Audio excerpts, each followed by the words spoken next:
Welcome to The Explainer. Today, we're diving into something that can totally revolutionize IT project management. We're talking about how lean principles, which actually started in manufacturing, can take those painful, friction-filled processes and turn them into a smooth, efficient flow of real value. All right, let's just get right into it with a question that I'm sure hits home for a lot of you. Why does it feel like so many IT projects are just a constant struggle? You know the feeling. You're bogged down, things are late, budgets are blown, and every deployment feels like a crisis. Why is it so hard to just ship software? So here's how we're going to unpack that.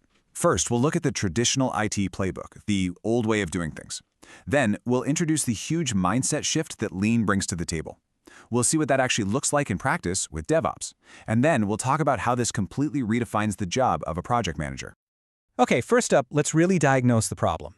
We need to understand the old way of working, this traditional, step-by-step approach that honestly is the source of so much of the friction we all feel. This slide, right here, gets to the absolute heart of the issue. On the left, you have the old-school waterfall model, where you try to predict everything, scope, time, cost from day one. Change is the enemy. It has to be controlled. But on the right, you have the agile way, which basically says, look, we know things are going to change. It's built for change, expecting it, and even welcoming it. That clash between trying to control the future and adapting to reality, that's where all the friction comes from. And that friction? Oh, it shows up in some really painful ways. You get deployment pain, right? Where every release is this dreaded, all-hands-on-deck weekend emergency. You wait to test everything until the very end, which means you find bugs when they're the absolute hardest and most expensive to fix.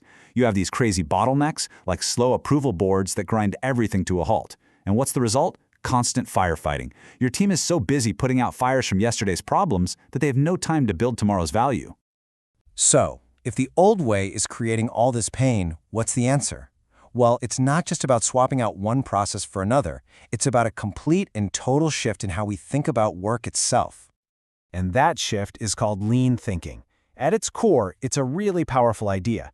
You focus obsessively on what creates value for your customer, and you systematically get rid of everything else, all the waste. It's not a rigid instruction manual. It's more like a compass that helps you make smarter decisions every single day. These 5 principles are really the engine of Lean. You start by hunting down and eliminating waste. And in software, waste can be invisible things like half-finished work that's providing zero value, or the mental cost of switching between 10 different tasks. Then you treat everything as a learning opportunity. How do you learn faster? You deliver faster in small pieces to get that crucial feedback. You delay big decisions until the last responsible moment, so you're acting on facts, not guesses. And you know what? None of it works unless you empower the team, the people doing the work, to make decisions. I love this quote from Bjarne Stroustrup, the guy who invented C++, because it shows how this big picture philosophy goes all the way down to the code itself. Eliminating waste isn't just about process charts. Clean, simple code is lean.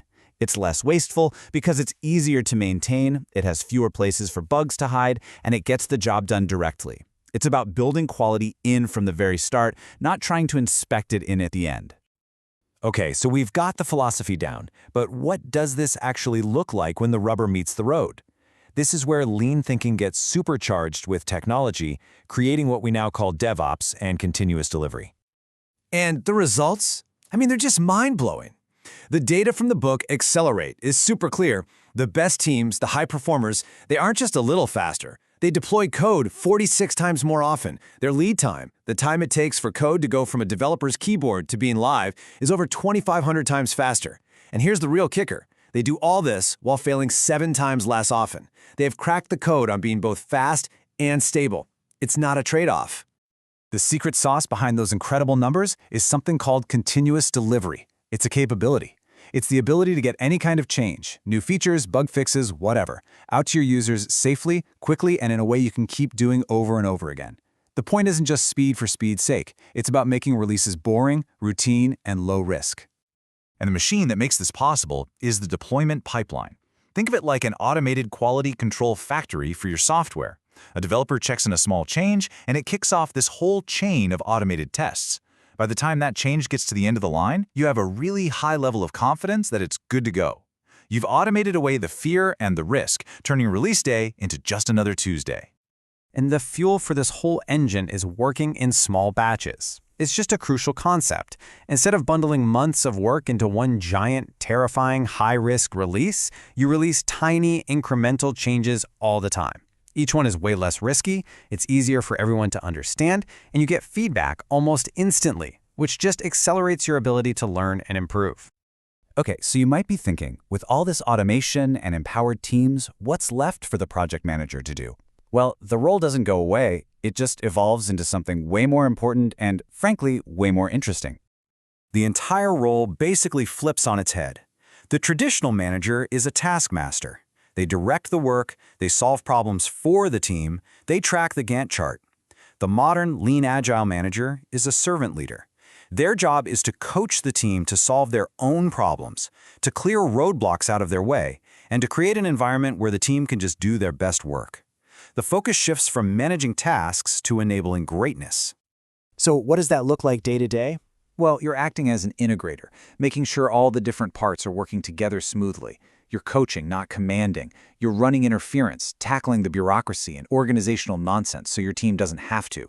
You're the chief reminder of the why, the vision behind all this work. And maybe most importantly, you are building an environment of psychological safety, a place where it's okay to experiment, to take risks, and even to fail, because that is the only way real learning ever happens. And that really brings us to the final, crucial question that this is all about. When you go back to your own work, I want you to ask yourself this. Are you managing activities? Is your job to just keep people busy and check boxes? Or are you truly optimizing for the fast, smooth, safe flow of value to your customer? Because the answer to that question is everything. It's the difference between friction and flow.